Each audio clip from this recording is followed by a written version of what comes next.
Hi everyone, welcome to my channel. Thanks for visiting. I'm doing some flip throughs of journals that will be available in my Etsy shop in the next day or two. So we're going to look at these in detail. I like to do these videos so that people looking at the listing don't have to just go by photos, because you only can put so many photos, and this way people can see the interactive elements in a little more detail. So this one is a very much a nature themed journal, and I've used some old Edith Holden nature diary book pages. There's some charms that are attached to the inside threads from sewing the binding together with leaves and trees and so on. It has a ribbon closure on it that's attached to the front and the back with a pretty flower eyelet. And the lace is covering the threading on the spine, and then there's lace trim around the outside edges. And the inside cover is made with a great big envelope. So you can see that you have a big pouch here and a big pouch here for storing things. And then we have more Edith Holden paper on the inside covers.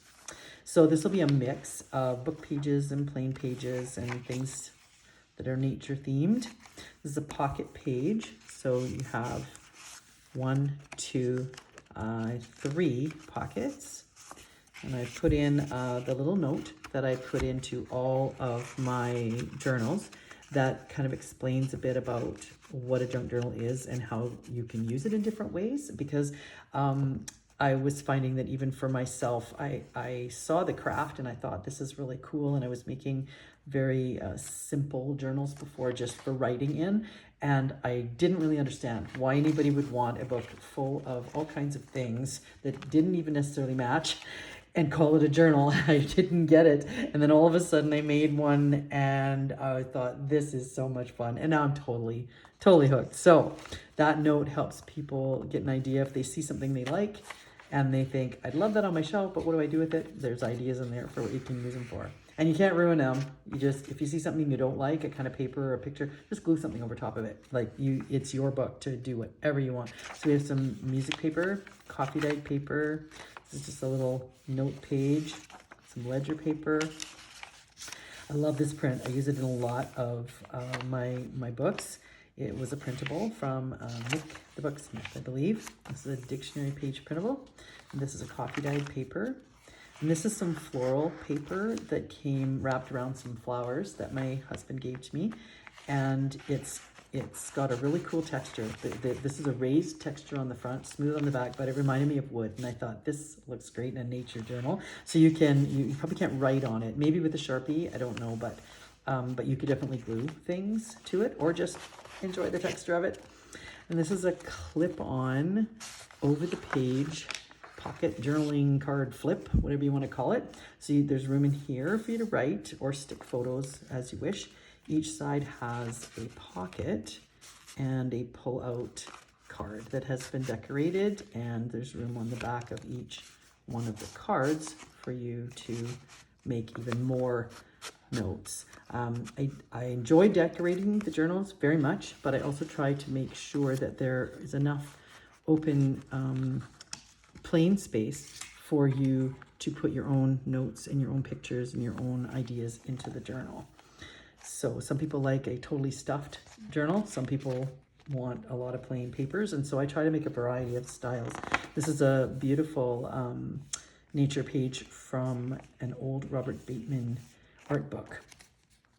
And here's some lined paper, some graph paper, more lined paper. And we're going to have, I think, this one folds back. Okay, so this is an envelope that is bound right into the journal, and here's the center where you have your charm strings.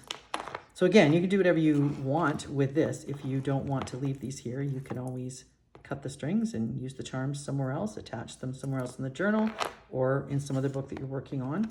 And this envelope has a washi tape sampler. I try to include these in a lot of my journals so that people can have a little snippet of various kinds of washi tape. And it's on acetate, so easy peel and movable to put wherever you like in the journal. On the back side, we have a pocket, a couple of little tags, space on the back for more journaling. and paper. And here comes the other side of that nature page with a beautiful owl.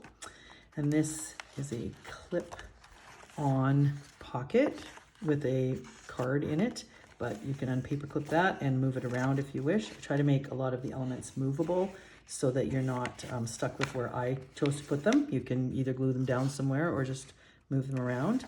More dictionary paper and the back side of the other papers that you saw at the start. And then here is the last page, and we have a clip-on, oh, not quite the last page, this little tag pocket made with old book paper, and I've machine embroidered some lace on there, and there's a beautiful sticker on the front and a lovely tag that you can journal on with some dyed seam binding, crinkly seam binding, which I also make for my journals.